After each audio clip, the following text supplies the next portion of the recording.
अस्सलाम वालेकुम स्टूडेंट्स, उम्मीद करता हूँ आप खैरियत से होंगे। जी स्टूडेंट्स, जो फिज़िक्स क्लास की रिवाइज्ड पेयरिंग स्कीम है, अब उसके मुताबिक जो लॉन्ग क्वेश्चन आपके होंगे वो इनकी तरतीब तो चेंज नहीं हुई, वही है पहला, दूसरा, तीसरा, चौथा, पांचवा, छठा और सातवां, आठवां, नौवां, इस तरह तीन होंगे, एक करना है।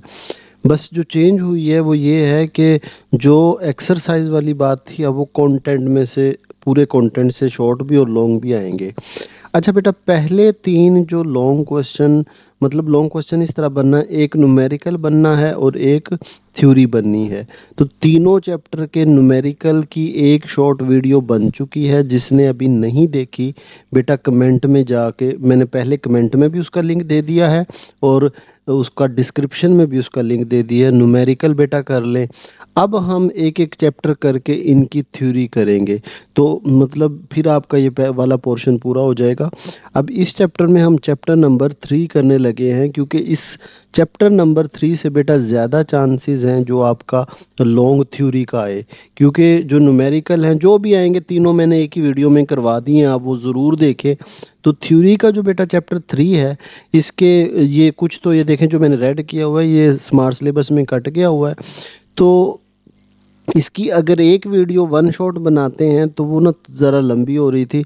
मैंने इसके ना दो पार्ट बनाए हैं। अब एक पार्ट में मैंने पहले इंपॉर्टेंट चीज़ करवाई है, ये जो लॉज ऑफ न्यूटन है, लॉज ऑफ मोशन है न्यूटन के, इनमें से एक लॉन्ग ज़रूर आता है। तो पहले अभी जो इस वीडियो में बेटा कंफर्म कर लें कि हम पहले तीन चैप्टर के तीन लॉन्ग जो हैं, ये तीनों लॉज इस वीडियो में करेंगे।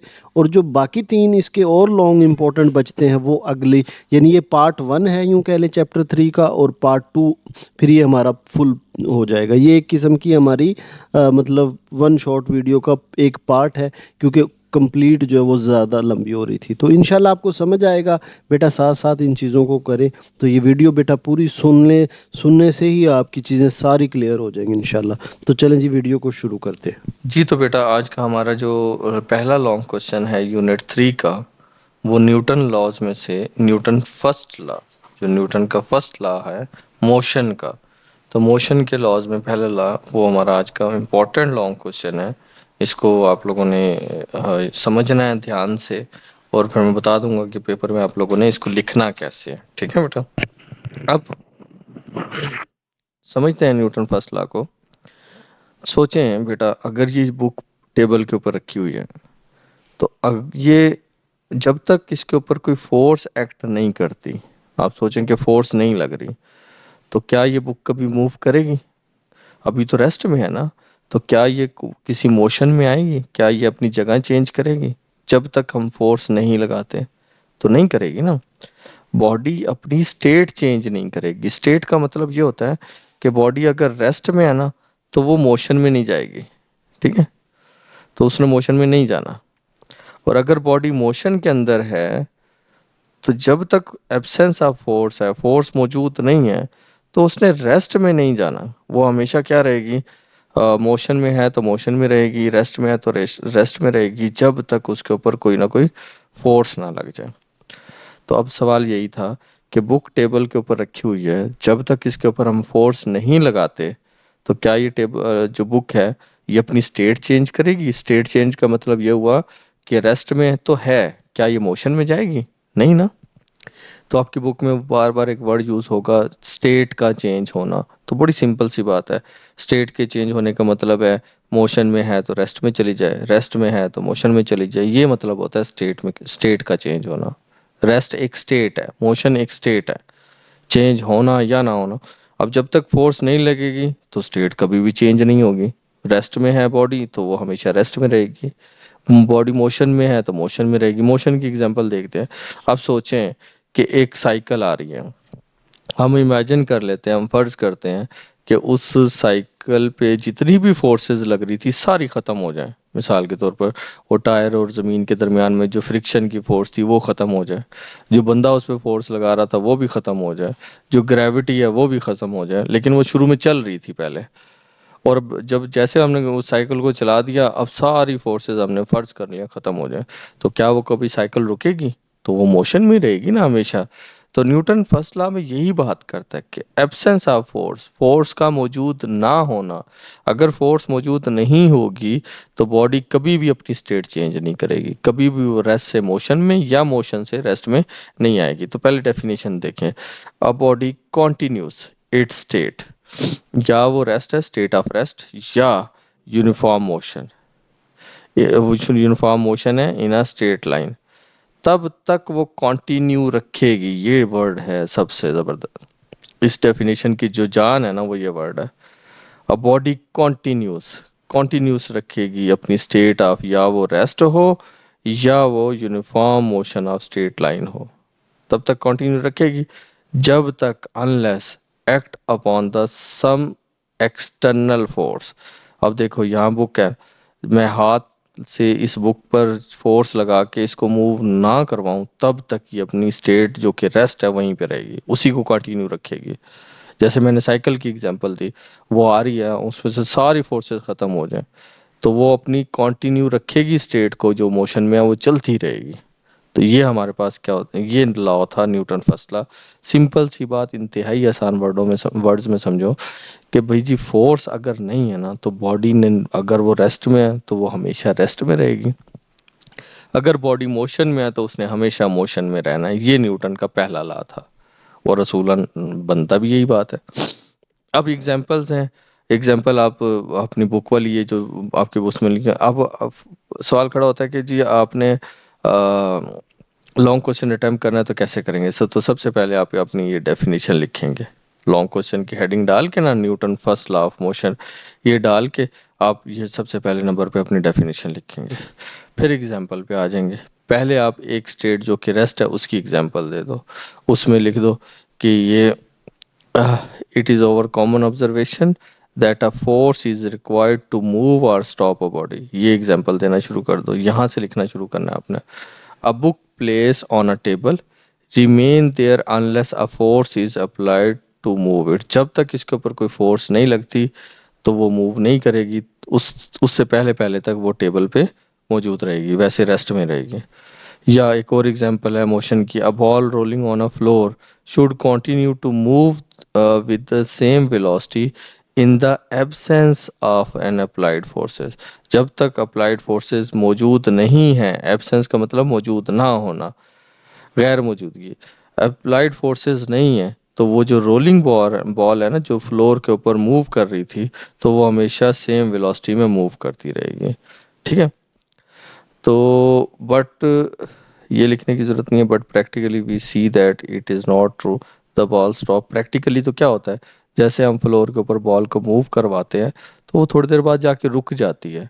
अब सोचें क्यों रुकती है, इसका मतलब है उस बॉल का कोई वेट है, अर्थ जो ग्रेविटी है वो उसको अपनी तरफ अट्रैक्ट कर रही है, या वो भी अट्रैक्ट कर रही है, और दूसरा उसको फ्लोर के साथ फ्रिक्शन भी फेस करनी पड़ रही है, आगे एयर है उसकी भी फ्रिक्शन फेस करनी पड़ रही है। अब इतनी ज़्यादा एक्सटर्नल फोर्सेस आ गई हैं तो बॉडी अगर मोशन में थी तो वो रेस्ट में चली जाएगी, तो वो न्यूटन फर्स्ट लॉ को अप्लाई नहीं कर रहा। The ball stop after covering some distance, in fact an opposing force like a friction वजह बनती है cause the ball is to stop. ठीक है, तो ये हम यहाँ तक लिख के फिर आपने अपनी डेफिनेशन सबसे पहले लिखनी है, फिर आप लोगों ने ये पैराग्राफ लिख देना है। ये पैराग्राफ लिख दिया, दो एग्जाम्पल इसमें होगी, एक आपकी रेस्ट वाली एग्जाम्पल होगी, एक आपकी मोशन वाली एग्जाम्पल होगी, बेस्ट है। अब आपके नेक्स्ट आ जाए,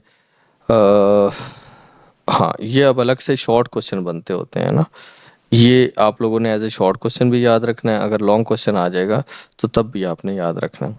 अब सोचें, सवाल मैं आपसे पूछता हूँ कि एक बस चल रही है, उसमें बंदे बैठे हुए हैं, वो यकदम वो सडन ब्रेक लगाती है। जैसे वो सडन ब्रेक लगाई, अचानक उसने बस ने ब्रेक लगा दी, तो क्या होगा, बंदे क्या करेंगे, जल्दी से आगे की तरफ, उसी वक्त आगे की तरफ गिरना शुरू होंगे। तो वो क्या है, इसको गौर से समझना। एक बंदा बैठा हुआ सीट के ऊपर ना, और वो मोशन में है, बस चल रही है तो बस के साथ साथ वो बंदा भी मोशन में है। एकदम सडनली बस ने ब्रेक लगाई।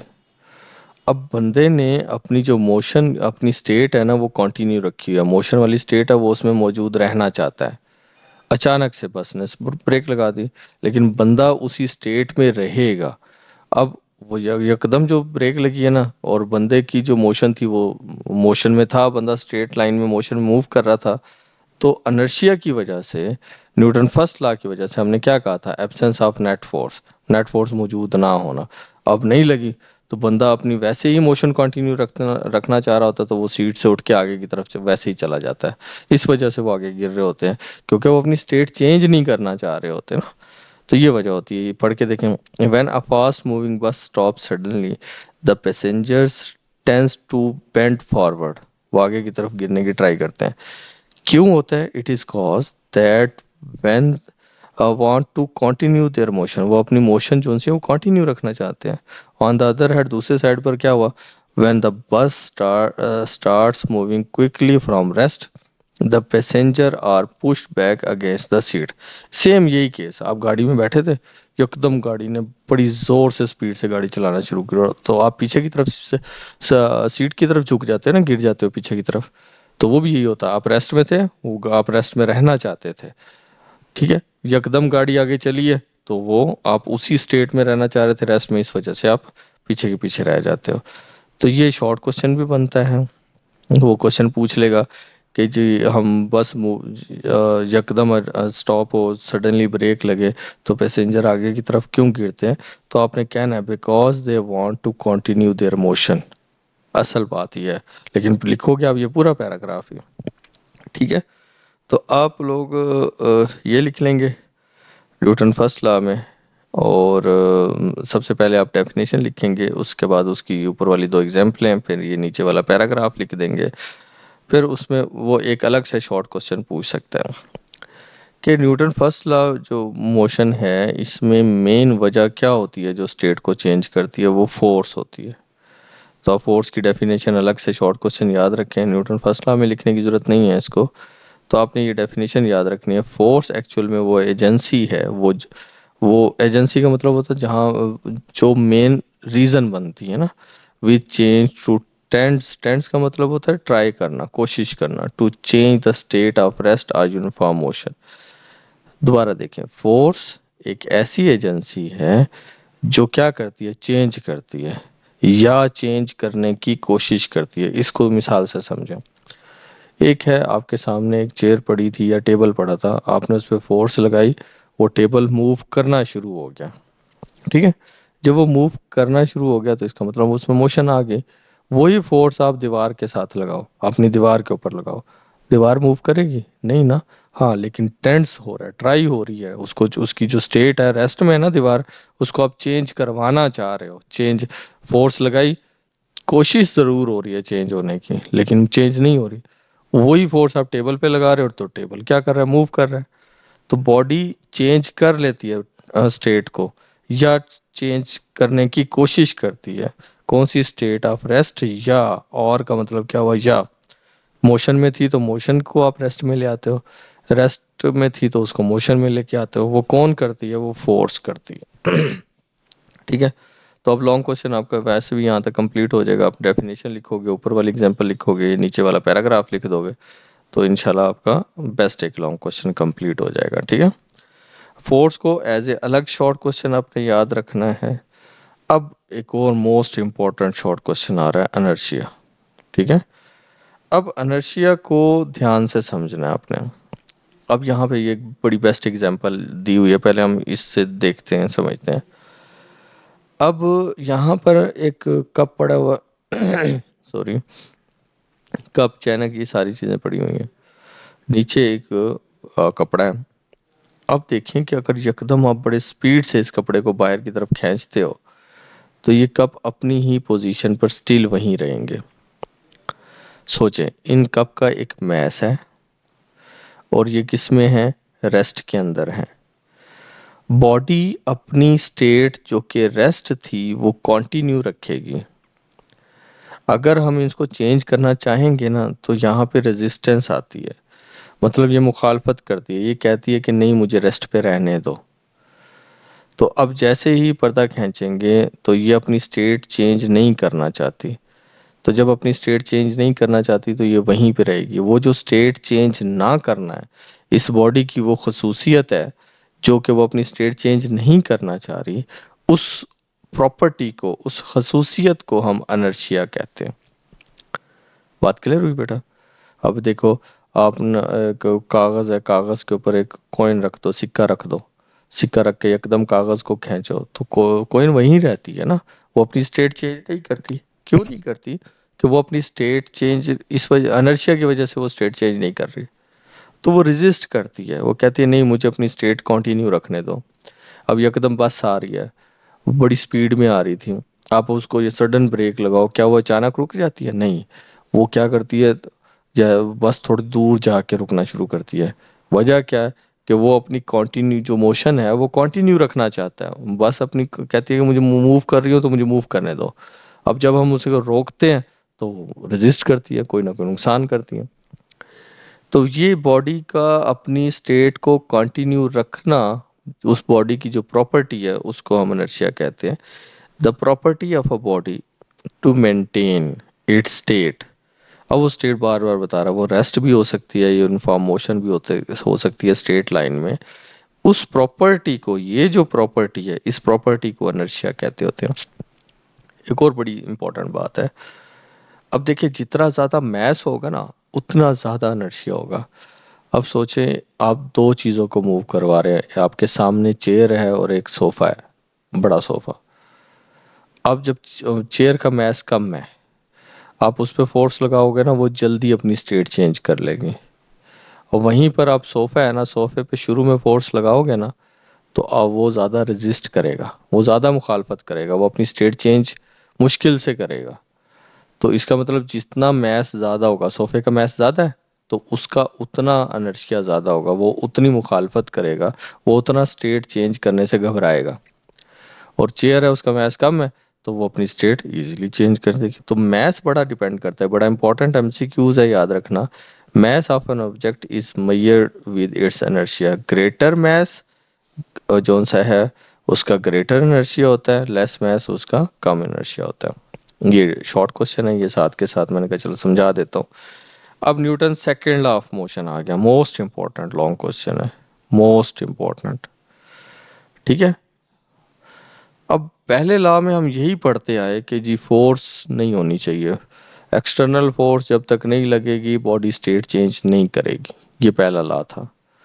दूसरे लॉ में कहता है कि चलें जी ठीक है, फोर्स लग गई, फर्ज करो ये मैस है, उसके ऊपर हम क्या लगाते हैं, फोर्स लगाते हैं, और मैस क्या करना शुरू कर देता है, मूव करना शुरू कर देता है। और मैस उसी डायरेक्शन में मूव करेगा जिस डायरेक्शन में फोर्स लगे। ये बात समझ रहे हो ना? एक मैस पड़ा हुआ था, चेयर टेबल कुछ भी, मैंने फोर्स लगाई इस डायरेक्शन में, तो मूव भी वो क्या करेगा, उसी डायरेक्शन में मूव करेगा जिस डायरेक्शन में फोर्स लगे। अब सोचें ध्यान से कि जब फोर्स लगने से मैस मूव हुआ है, अब मैस यहाँ से मूव होके फर्ज करो यहाँ पर आ गया, ठीक है। अब मैस जब आके आया तो इसका मतलब है यहाँ पर उसकी स्पीड कुछ और थी, यहाँ पर वेलोसिटी फर्स्ट जीरो थी शुरू में, तो यहाँ पर वेलोसिटी कुछ ना कुछ है उसकी। वेलोसिटी में चेंज आया, तो वेलोसिटी में चेंज आया तो क्या पैदा हुआ, एक्सेलरेशन पैदा हुआ ना। अब तीन चीजें आ गई, फोर्स लगी किस पर, मैस पर, क्या पैदा हुआ, एक्सेलरेशन पैदा हुआ। क्लियर? ये तीन रिलेशन बन गए। अब सोचते हैं कि एक्सेलरेशन का फोर्स के साथ क्या रिलेशन बनता है और मैस का फोर्स के साथ क्या रिलेशन बनता है, फोर्स से समझना।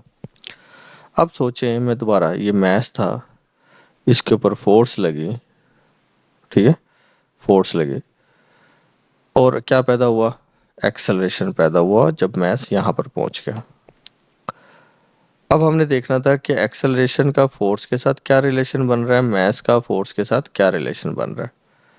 अब सोचें कि कित एक्सेलरेशन का मतलब है वेलोसिटी में चेंज आना, कि भाई जी वेलोसिटी में चेंज कितना है, पहले जीरो पर थी ना, ये इसकी वेलोसिटी जीरो पर थी, और यहाँ पर उसकी वेलोसिटी फर्ज करो 5 मीटर पर सेकंड है, तो वेलोसिटी में चेंज तो आया ना, यहाँ पर तो जीरो थी। ये जो 5 का चेंज आया डिवाइडेड बाय टाइम भी होता है इसमें, जितनी ज़्यादा फोर्स लगेगी उतना ज़्यादा एक्सेलरेशन पैदा होगा। अब देखो चेयर है, आपने थोड़ी फोर्स लगाई है, वो तो कम स्पीड उसने कवर की है ना। आप ज़्यादा फोर्स लगाओगे तो वो ज़्यादा स्पीड में कवर करेगा, मतलब पहले स्पीड में चेंज ज़्यादा आएगा तो एक्सेलरेशन ज़्यादा होगा। तो फोर्स और एक्सेलरेशन आपस में डायरेक्ट रिलेशन में है। इसका मतलब है फोर्स बढ़ेगी तो एक्सेलरेशन भी बढ़ेगा, फोर्स कम होगी तो एक्सेलरेशन भी कम होगा, दोनों आपस में डायरेक्ट रिलेशन के अंदर है। अब आ जाए मैस और फोर्स की बात करते हैं। सोचे सोफा है, मैस ज़्यादा है, इस पे सेम फोर्स लगानी है, चेयर पे भी और सोफे पे भी। आप खड़े हो, सेम फोर्स लगी चेयर और सोफे पे, तो कौन ज़्यादा मूव करेगा? चेयर ना। उसका मैस कम था, उसमें एक्सेलरेशन क्या हुआ? ज़्यादा हुआ। और जो सोफा था उसका मैस ज़्यादा है, तो एक्सेलरेशन क्या होगा? कम होगा। देखो छोटा मैस है ना, तो उसका एक्सेलरेशन ज़्यादा है, ग्रेटर हो जाएगा। और अगर मैस बढ़ा दोगे सोफे वाला, तो उस पे जो एक्सेलरेशन होगा वो कम होगा। अब ये देखो, ये बढ़ गया है और ये कम हुआ। ये छोटा था तो एक्सेलरेशन क्या हुआ? ज़्यादा हुआ। तो ये आपस में इन्वर्स रिलेशन में, इन्वर्स को हम ओवर में लिखा करते हैं, 1/m। अब इनको इकट्ठा करते हैं, ये दो सेम है, एक दफ़ा लिख कर, एफ ऊपर था एफ ऊपर लिखो, एम नीचे था एम नीचे लिखो। जब वेरिएशन को ख़त्म करते हैं ना, तो इक्वल लगा के साथ कांस्टेंट लगता होता है, हमेशा ये फिजिक्स का रूल है। वेरिएशन को जब भी ख़त्म करना है, इक्वल और कांस्टेंट ज़रूर आएगा, और बाकी जो बची हुई वैल्यू थी एफ और एम, वो एज इट इज़ आ गई। अब यहाँ पर जो कांस्टेंट है के, उसकी वैल्यू 1 होती है। कांस्टेंट जो है उसकी वैल्यू क्या होती है? 1 होती है। देखो मैस 1 kg का था, एक्सेलरेशन फर्ज करो उसमें पैदा हुआ 1 मीटर पर सेकेंड, और न्यूटन भी 1 न्यूटन की लगी है, तो कांस्टेंट हमेशा क्या होगा? Will be 1। ये पूरा आपने लिखना है अपने पेपर में। तो कांस्टेंट की जगह पर आपने क्या लिख दिया? 1, F/m एज इट इज। अब m इधर डिवाइड हो रहा था, a के साथ जाके क्या हो जाएगा? मल्टीप्लाई। तो f बचेगा, m और a मल्टीप्लाई हो गए, F = ma। ये है जी न्यूटन सेकंड लॉ। अगर हम यूनिट की बात करें तो देखिए, सॉरी, F = ma। हमने कहा 1 न्यूटन फोर्स लग रही है, 1 kg का मास था, और 1 metre per second square acceleration था। तो अगर 1 kg का मास हो और 1 मीटर पर सेकेंड स्क्वायर का एक्सेलरेशन पैदा हो, तो उस पर फोर्स कितनी लगी है? 1 न्यूटन।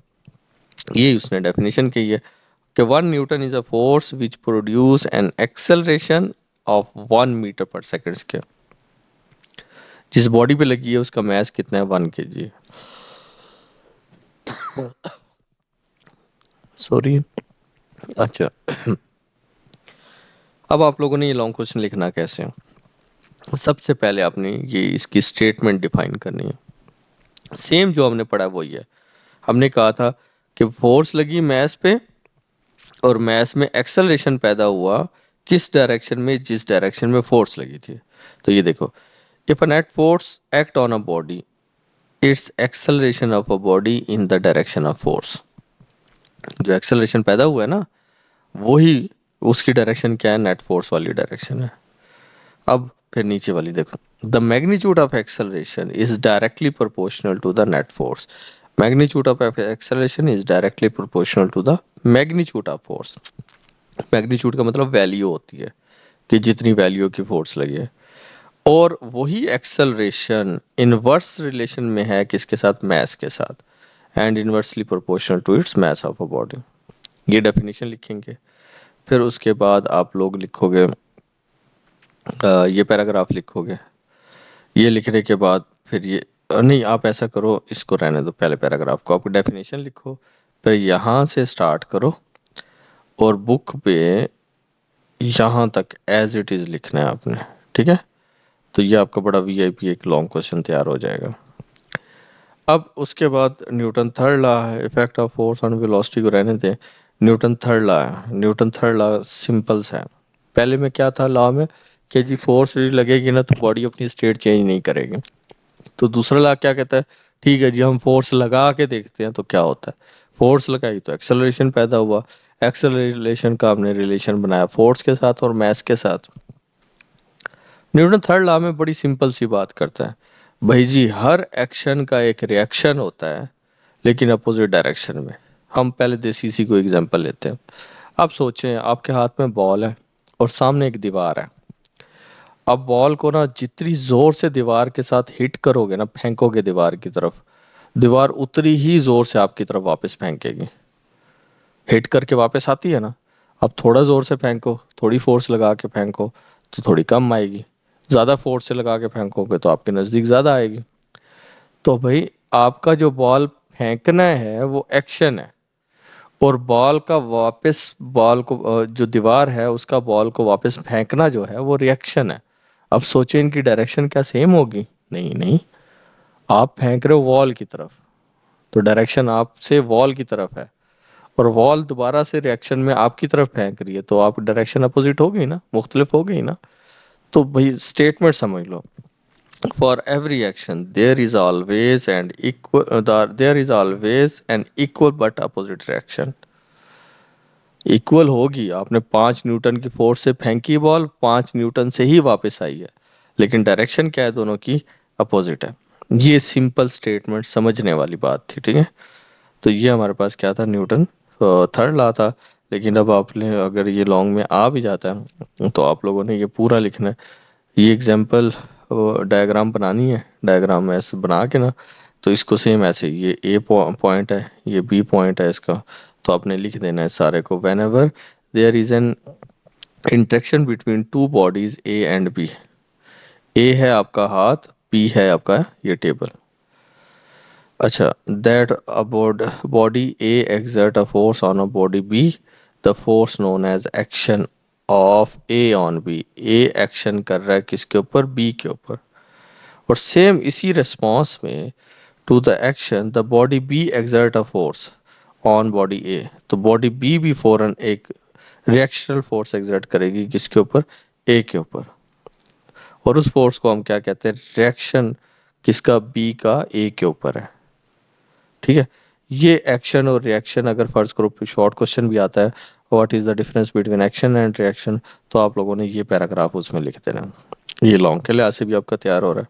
साथ ही आपने ये साथ एक एग्जांपल ये पूरी लिख देनी है, स्प्रिंग वाली एग्जांपल है।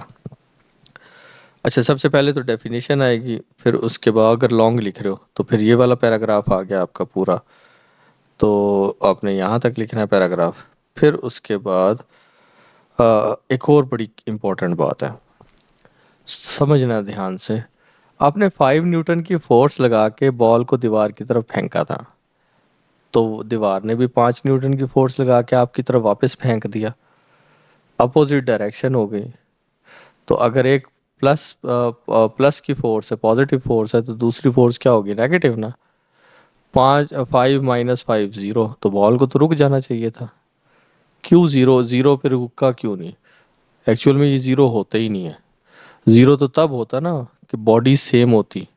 यहाँ पे बॉडीज डिफरेंट है।